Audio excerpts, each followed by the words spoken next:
아멘. 우리 오늘 말씀은 사무엘상 25장 23절부터 31절까지입니다.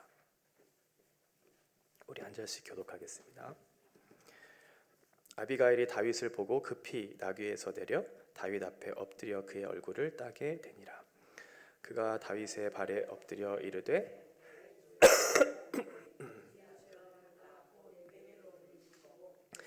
주의 귀에 말하게 하시고 이 여종의 말을 들으소서.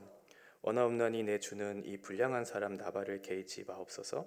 그의 이름이 그에게 적당하니 그의 이름이 나발이라. 그는 미련한 자니이다.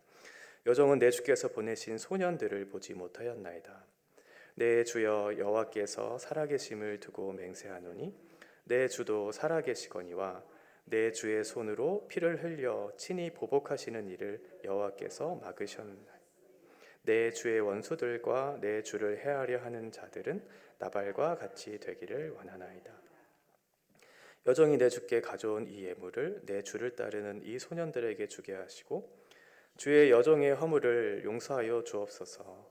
여호와께서 반드시 내 주를 위하여 든든한 집을 세우시리니 이는 내 주께서 여호와의 싸움을 싸우시며 내 주의 일생에 내 주에게서 악한 일을 찾을 수 없음이니이다. 사람이 일어나서 내 주를 쫓아 내 주의 생명을 찾을지라도 내 주의 생명은 내 주의 하나님 여호와와 함께 생명싸개 속에 쌓였을 것이요 내 주의 원수들의 생명은 물매로 던지듯 여호와께서 그것을 던지시리다. 여호와께서 내 주에 대하여 하신 말씀대로 모든 선을 내 주에게 행하사 내 주를 이스라엘의 지도자로 세우실 때에 같이 읽겠습니다. 내 주께서 무죄한 피를 흘리셨다든지 내 주께서 친히 보복하셨다든지 할무로 말미암아 슬퍼하실 것도 없고 내 주의 마음에 걸리는 것도 없으시리니 다만 여호와께서 내 주를 후대하실 때에 원하건대 내 주의 여종을 생각하소서 하니라. 아멘. 사무엘상 24장 오늘 본 25장의 앞에 보면 다윗이 사울을 살려주는 장면이 나와요.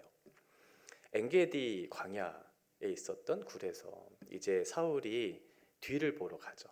그때 다윗이 그 사울을 죽일 수 있는 아주 절호의 기회가 있었는데도 불구하고 다윗은 사울을 죽이지 않고 옷자락만 이렇게 뱉던, 그래서 하나님의 때와 하나님의 방법을 신뢰하면서 그 하나님의 일하심을 기다리고 있었던 그 일을 24장에 나타나 보여주고 있어요. 그 사실을 나중에 안 사울이 그 다윗에게 이런 얘기를 하죠.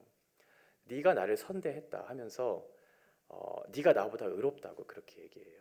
지금 사울과 다윗은 어떻게 보면 원수 관계에 있는 그런 관계잖아요. 그런데 지금 원수 관계에 있었던 사울에게 있어서 다윗을 죽이려고 혈안이 되어 있었던 그 사람에게 있어서 네가 나보다 의롭다 이렇게 평가를 받죠.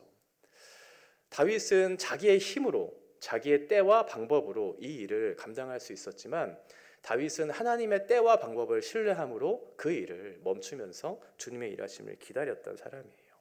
악을 악으로 갚지 않고 악을 오히려 선으로 갚으면서 원수들에게까지 평가를 옳게 받았던 그 다윗의 모습이 24장에 그려지고 있었죠. 그런 믿음의 사람 다윗. 그런데 오늘 본문에 보면 그 24장의 다윗의 모습은 전혀 보이지 않는 그런 아이러니한 상황들이 나타납니다.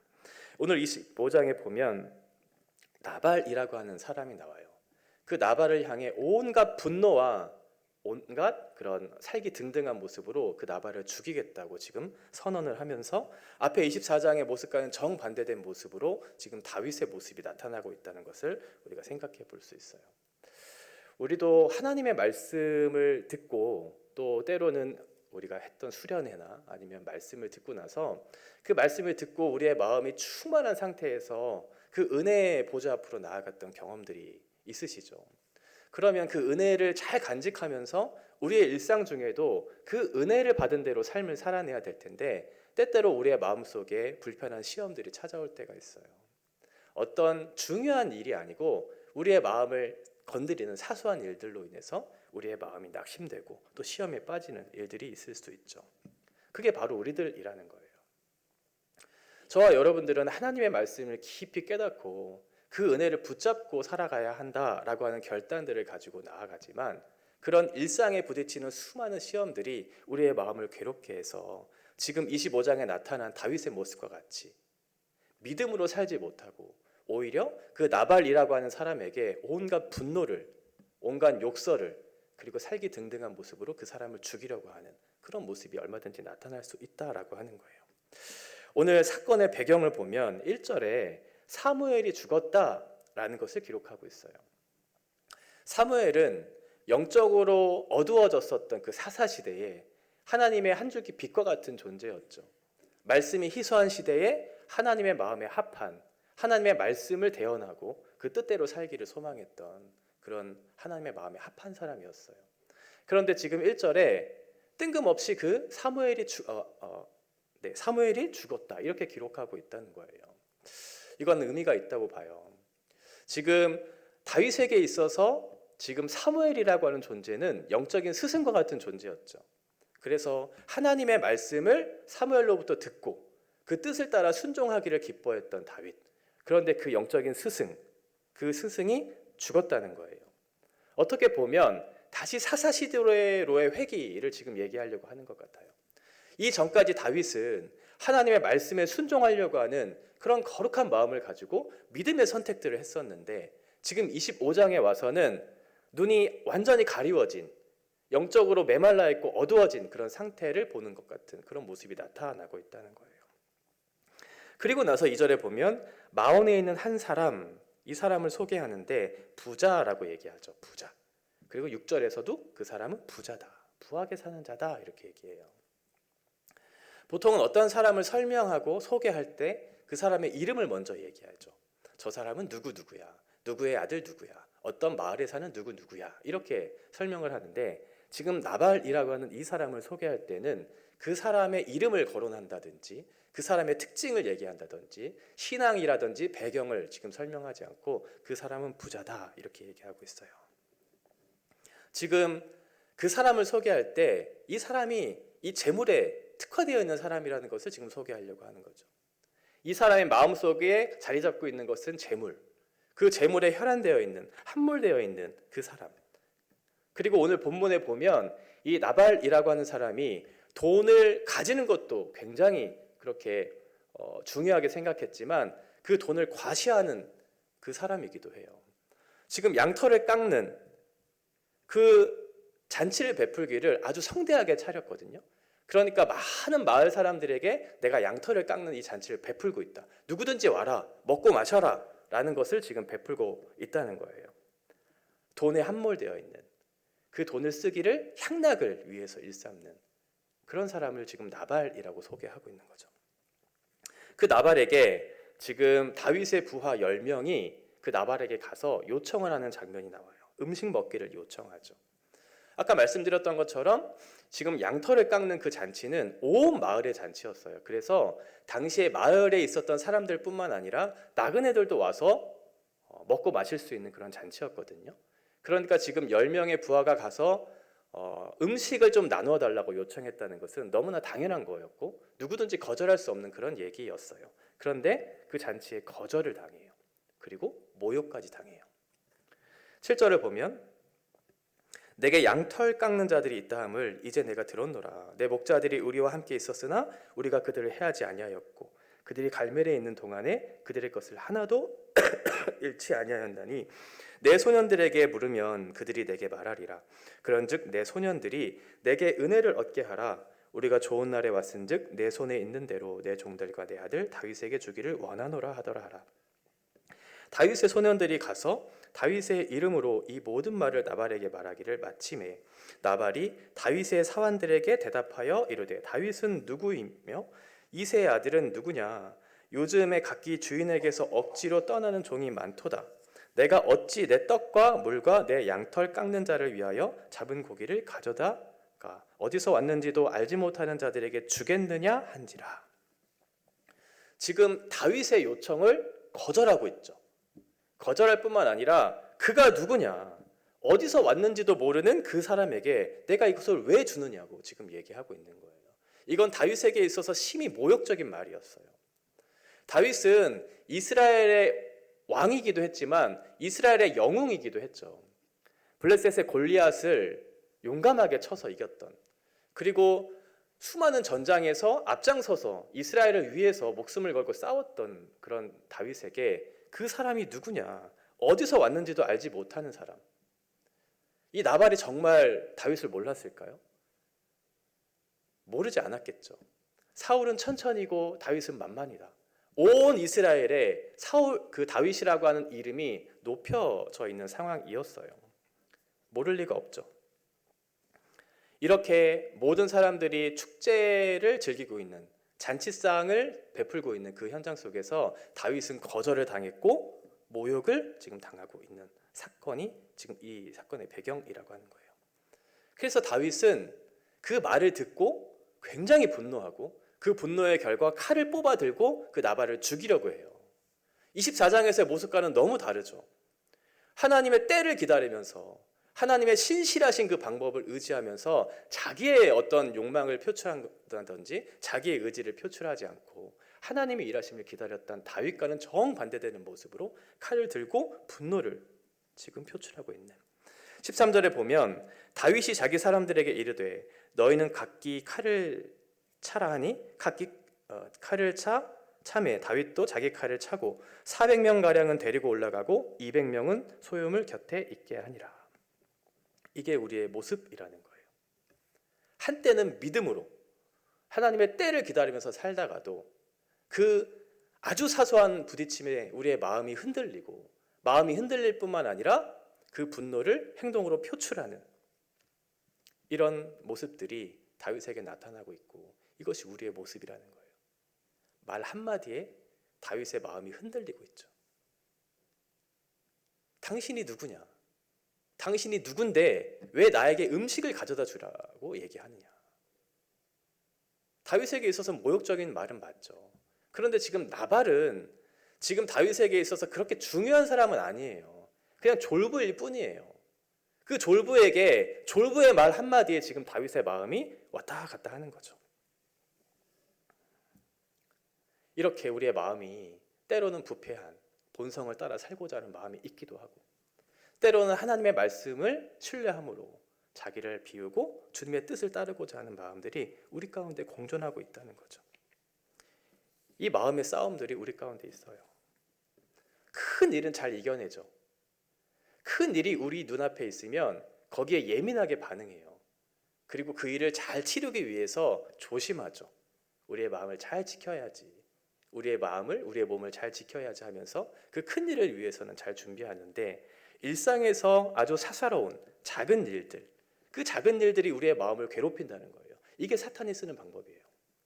사탄은 어떤 큼직한 이런 일들을 우리에게 줄 때 거기에 우리의 마음을 쏟게 하기보다는 작은 일에 마음을 흔들리게 하는 일들을 우리에게 사용한다는 거죠.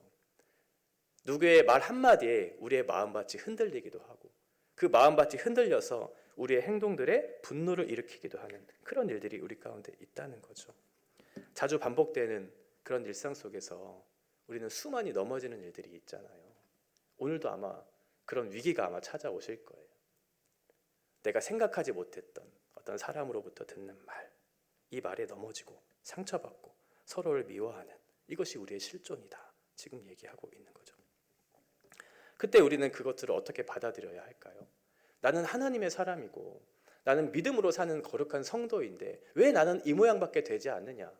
그렇게 자기를 낙심시키고 정죄할 필요는 없어요. 우리도 그럴 수 있는 존재라는 것을 인정할 필요가 있는 거죠. 여전히 우리는 죄악 가운데 싸우고 있는 신자의 삶을 살고 있기 때문에 때로는 거룩을 추구하면서도 그 거룩을 따라 살고자 하는 마음이 우리의 마음속에 가득할 때는 주님의 뜻을 신뢰하고 주의 말씀에 순종하는 것이 기쁘다가도, 때로는 우리의 본성이 그 죄악을 쫓아 살기를 기뻐하는 마음이 가득할 때는 하나님 없는 사람처럼 살기를 기뻐하는 우리의 두 본성이 우리의 마음을 괴롭힐 때가 있다는 거예요. 그때 하나님께서는 어떤 사람을 통해서 일하실 때가 있어요. 우리가 스스로 그것들을 발견하지 못하고 그 분노와 그 행동을 잘 절제하지 못할 때 어떤 한 사람을 우리에게 붙여주셔서 지혜로운 말을 하게 하시고 그 지혜로운 말을 통해서 우리의 마음을 바꾸어내시는 일들을 할 때가 있다는 거예요. 그래서 우리 가운데 있는 지체들, 옆에 있는 지체들을 소중하게 여길 필요가 있어요. 하나님께서 하나님의 일을 하실 때에는 하나님께서 우리에게 붙여주신 지체들을 통해서 일하실 때가 많거든요. 그래서 저 사람의 말을 잘 귀를 기울일 때가 필요할 때가 있고, 또 그런 면에서 우리는 누구에게 어떤 말을 하느냐, 어떤 말을 해야 할까, 나는 그 사람에게 어떠한 존재가 되어야 할까 라고 하는 그런 고민들을 우리가 할 필요가 있는 거죠. 오늘 이렇게 분노하고 그 행동을 절제하지 못하려고 하는 다윗에게 하나님께서는 한 여인을 보내세요. 아주 지혜로운 여인이죠. 이런 여인, 다윗의 마음을 바꿔내는 여인, 아비가일이라고 하는 여인을 보내십니다. 이 아비가일은 나발이라고 하는 사람의 아내였죠. 이 아비가일을 보내셔서 아비가일을 통해서 다윗이 어떠한 삶을 살아내야 될지에 대한 얘기를 다시 한번 생각하게 해요. 23절에 보면 아비가일이 다윗을 보고 급히 나귀에서 내려 다윗 앞에 엎드려 그의 얼굴을 땅에 대니라. 그가 다윗의 발에 엎드려 이르되 내 주여 원하건대 이 죄악을 나 곧 내게로 돌리시고 여종에게 주의 귀에 말하게 하시고 이 여종의 말을 들으소서. 지금 아비가일은 다윗의 마음이 어떠한 상태인지를 알았어요. 그 분노하고 행동을 절제하지 못하는 다윗에게 책망하지 않았어요. 왜 그렇게 행동을 하느냐고 얘기하지 않았죠. 오히려 엎드려서 이렇게 얘기해요. 내 주여, 내 주여라고 얘기하죠. 그러니까 아비가일은 다윗이 누구인지를 알았던 거예요. 이스라엘의 왕, 하나님께서 세우신 택하신 이스라엘의 왕이라고 하는 것을 알았죠. 왜 왕이 그 모양밖에 못합니까? 이렇게 얘기하지 않고 다윗 스스로가 자기가 누구인지를 깨달을 수 있도록, 그 정체성을 상기시킬 수 있도록 엎드려 내 주여라고 그렇게 얘기하고 있는 거죠. 당신은 한 나라의 왕이지 않습니까? 하나님께서 선택하신 이스라엘이라고 하는 중요한 나라를 이끌어갈 왕이지 않습니까? 당신은 하나님의 마음에 합한 사람이 아닙니까? 라고 하는 그런 자기의 정체성을 환기시켜주는 거죠. 굉장히 지혜롭죠. 책망할 수도 있죠. 왕이 왜 그렇게 행동하냐고. 바꾸시라고 이렇게 얘기할 수도 있는데 그렇게 하지 않았어요. 당신이 누구인지, 당신이 어떠한 사람인지 이렇게 얘기해 줬죠. 다윗은 이 말을 듣고 어떤 생각을 했을까요? 아, 그렇지. 나는 하나님을 섬기는 이스라엘의 왕의 역할을 해야 하는 사람이구나. 그러면 하나님의 마음에 합한 그 뜻을 따라 순종하며 사는 것이 내 삶이구나 라는 것을 깨달았겠죠. 그 정체성을 상기시켜주는 귀한 지혜로운 말들을 아비가일이 했어요. 두 번째는 26절에 보면 내 주여 여호와께서 살아계심을 두고 맹세하노니 내 주도 살아계시거니와 내 주의 손으로 피를 흘려 친히 보복하시는 일을 여호와께서 막으셨으니 내 주의 원수들과 내 주를 해하려 하는 자들은 나발과 같이 되기를 원하나이다. 지금 이 일을 하고 계신 분이 누구인지를 상기시켜주죠. 다윗은 칼을 뽑아서 분노하면서 나발을 죽이려고 보복하는 일을 하려고 지금 했는데, 지금 아비가일은 어떻게 얘기했냐면 보복하는 일은 여호와께서 막으시지 않았느냐, 당신이 사울에게 보복하는 일을 하나님께서 막으시지 않았느냐, 그렇다면 지금 나발을 대할 때 어떻게 대해야 할까를 상기시켜주는 거죠. 당신은 앞으로 왕이 될 사람이고, 왕이 될 사람이 이런 사소한 일에 마음을 빼앗겨서 보복하는 일들을 했다면 많은 사람들에게 책망을 받지 않겠느냐, 당신의 평생에 나쁜 흔적을 남기지 않겠느냐라고 하면서 보복하지 않아야 한다는 것을 지금 상기시켜주는 거죠. 하나님의 때와 방법을 기다리십시오. 하나님께서 당신을 통해서 일하실 것을 당신은 경험하지 않으셨습니까? 그러니 그 분노를 멈추고 하나님께서 행하실 수 있도록 보복을 멈춰라. 여호와께서 그 일을 맡고 계신다라는 것을 지금 얘기하고 있었죠. 자기의 사명이 무엇인지를 발견하게 했어요. 자기의 사명은 자기의 뜻과 자기의 정욕으로 그 일을 감당하는 것이 아니에요. 하나님께서 그 다윗을 통해 말씀하시는 방법대로, 그러면 하나님께서 그 일을 막으셨으면 막은 대로 그 일을 조용히 있어야 되겠죠. 그게 다윗의 사명이었다라고 하는 거예요. 아비가일은 하나님이 당신에게 무엇을 요구하시는지를 정확하게 상기시켜주는 그 말을 했던 거죠. 세 번째는 28절의 말씀인데 주의 여종의 허물을 용서하여 주옵소서. 여호와께서 반드시 내 주를 위하여 든든한 집을 세우시리니 이는 내 주께서 여호와의 싸움을 싸우시며 내 주의 일생에 내 주에게서 악한 일을 찾을 수 없음이니이다. 지금 나발이 다윗의 인격을 모독하는 말을 했잖아요. 그러면 다윗이 자기의 사명을 절대적으로 완수하는 데 큰 걸림돌이 되었겠죠? 그때 이렇게 얘기해요. 당신은 하나님을 위한, 하나님의 집을 세워야 하는, 주를 위해 싸워야 하는 사람이 아닙니까? 그렇게 얘기하는 거죠. 당신은 이 사소한 일에 마음을 흔들리고 거기에 분노할 사람이 아닙니다. 당신은 귀한 사명을 감당할 소중한 존재입니다. 주님의 일을 감당해야 될 사람이 이곳에 마음을 빼앗기고 주를 위한 싸움을 싸워야 할 그 사람이, 하나님의 집을 세워야 할 그 사람이 그 일을 감당하지 못하고 사소한 일에 마음을 빼앗겨서야 되겠습니까? 당신은 하나님의 일을 하는, 하나님과 동행하는 믿음의 사람입니다 라고 하면서 그 사람의 존영을 회복시켜주죠. 만약 다윗이 칼을 뽑고 나발과 같은 사람에게 칼로 찔러 보복했다면 많은 사람들에게 손가락질을 당했을 거예요. 높임을 받기는커녕 어떻게 저런 사람이 우리의 왕이 될 수 있느냐고 욕을 받았겠죠.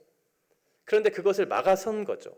당신은 이 육체의 싸움, 나발이라고 하는 사람과 싸움을 하면서 자기의 사명과 정체성을 포기해야 되는 사람이 아니고 당신은 하나님의 집을 세우는, 하나님을 위한 싸움을 싸워야 하는 그런 사람입니다 라고 하면서 그 다윗의 마음을 바꾸기 시작해요. 나발은 다윗을 무시하면서 그 사람을 죽이는 말을 했지만 아비가일은 그 지혜로운 말로 다윗을 살려내기 시작해요. 말로 무너진 다윗을 회복시켜주고 있죠. 당신의 정체성과 당신의 사명과 당신의 존영은 이런 것입니다 라고 하면서 그 마음에 합한 사람으로서 올바른 삶을 살아내라고 얘기하고 있어요. 그러면서 마지막 29절에 사람이 일어나서 내 주를 쫓아 내 주의 생명을 찾을지라도 내 주의 생명은 내 주의 하나님 여호와와 함께 생명싸개 속에 쌓였을 것이요 내 주의 원수들의 생명은 물매로 던지듯 여호와께서 그것을 던지시리이다. 하나님께서 당신을 보호하고 계시기 때문에 아무도 당신을 해할 자가 없습니다. 그러니 안심하십시오. 두려워하지 마십시오. 하나님께서 당신과 함께하고 있습니다 라고 하면서 지금 자기가 위기에 찾아왔을 때, 그리고 그 마음속에 두려움이 찾아왔을 때 스스로 그 일을 해결하려고 노력했던 다윗에게 하나님께서 나와 함께하고 계시구나, 하나님께서 나를 보호하고 계시구나, 하나님께서 나를 그 이스라엘의 왕으로 세우셔서 나에게 맡겨주신 사명을 잘 감당하게 하실 것에 대한 믿음을 이 아비가일을 통해서 다시 한번 회복하게 하시죠. 이 지혜로운 아비가일의 말, 그 말을 통해서 다윗은 그동안 잃어버렸던 이 왜곡된 말로 나를 분노케 했던 이 마음을 다시 한번 돌이켜서 하나님을 향하는 마음으로 다시 한번 마음을 새롭게 하죠.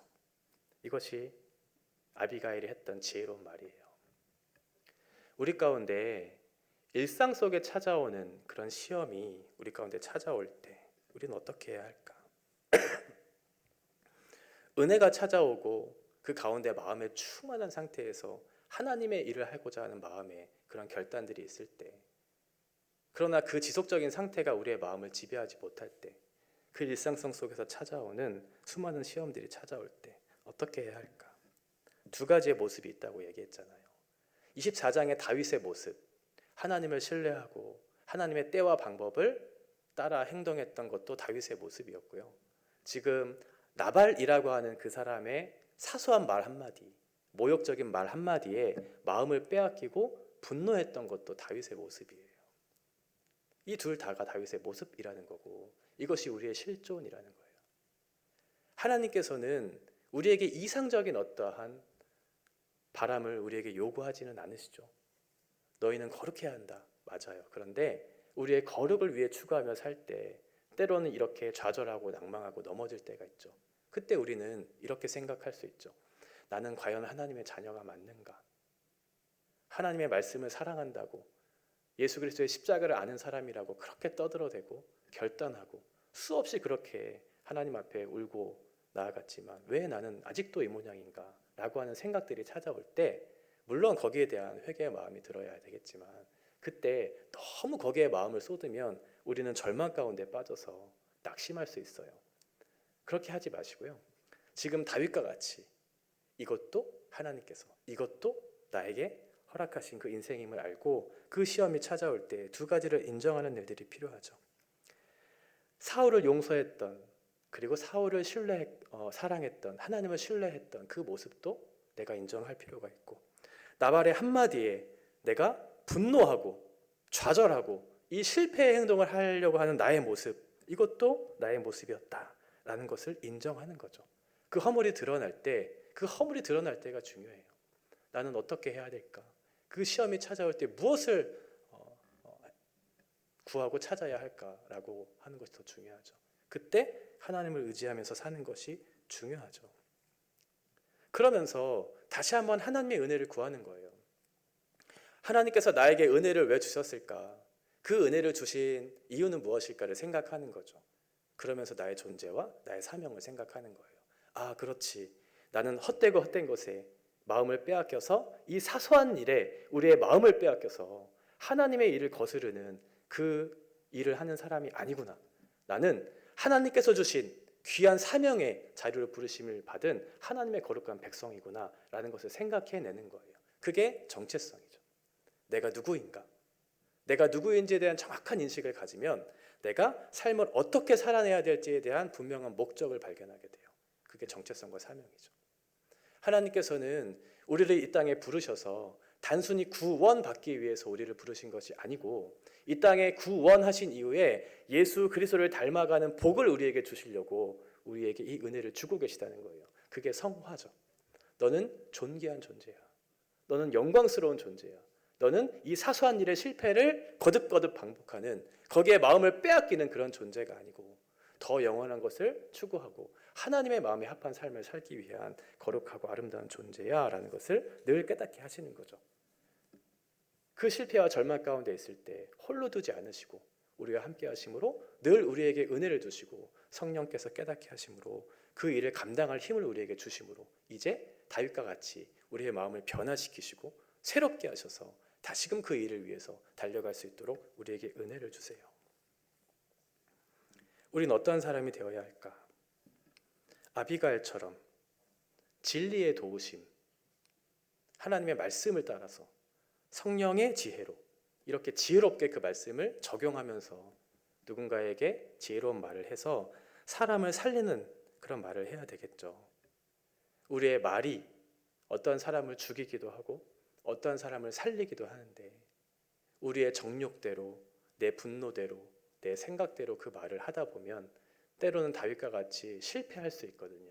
그때 내가 어떻게 말해야 할까? 하나님께서 나에게 무엇을 기대하고 있는가를 생각하는 거죠. 그래서 그 사람의 존영을 회복시키는 말을 하는 거예요. 너는 누구야? 너는 하나님의 사람이지 않느냐? 하나님의 사람이면 하나님을 닮은 존재로 지음을 받은 거룩한 일을 해야 되지 않겠느냐라고 하면서 그 사람의 정체성과 사명을 회복시켜주는 거죠. 너는 허무한 것에 마음을 빼앗겨서, 이 땅에 무가치한 것에 마음을 빼앗겨서 살아가는 허무한 존재가 아니고, 하나님께서 영원 전부터 너희를 선택하시고 그 영혼에 잇대어서 영원한 가치를 위해서 살아가는 소중한 존재라는 사실을 깨닫게 하셔서 그 일을 감당하게 하시는 그 하나님의 일하심을 그 사람을 통해서 생각할 수 있도록 그렇게 얘기해야 되겠죠. 아비가일과 같이 지혜로운 말, 사람을 살리는 말, 그래서 그 사람이 하나님 앞에서 거룩한 삶을 살아내고 우리 또한 하나님 앞에 거룩한 삶을 살아내는 그런 복된 공동체가 되어야 하겠습니다. 우리 같이 찬양하고 기도하겠습니다.